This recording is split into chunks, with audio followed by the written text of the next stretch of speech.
ማቴዎስ ወንጌል ምዕራፍ 2 ቁጥር 1 እና 2 አንድ ላይ እንደዚህ ይላል። ማቴዎስ ወንጌል ምዕራፍ 2 ቁጥር 1 እና 2 አንድ ላይ ነውና እንደዚህ ይላል።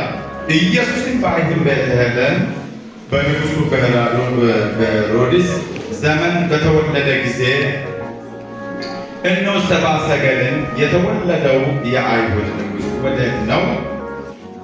ኮከቡንም በምስራቅ አይተን ልንሰግድለት መጥተናልና እያሉ ከምስራቅ ወደ ኢየሩሳሌም መጡ።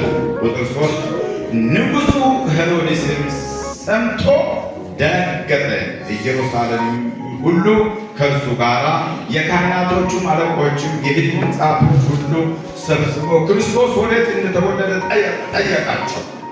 እነርሱ አንቺ ቤተልሔም የአይሁድ ምድር ከይሁዳ ገዢዎች ከቶ አታንሽም እንዲህ በሚል ሰብካለች።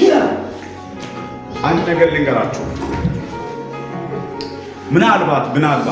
ምናልባት ጌታ ኢየሱስ ክርስቶስ ዛሬ በቀን 29 በዚህ ወር አሁን በተሰጠን በዚህ ወር በ29ኛው ቀን ጌታ ኢየሱስ ክርስቶስ ይወለዳል ማለት አይደለም።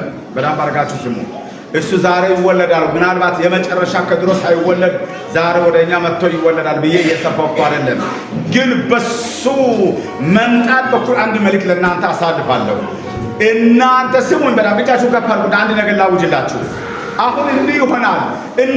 በእናንተ ውስጥ የነበረው ሲወለድ ጠላት ደነገጠ። አላሰማችሁኝም?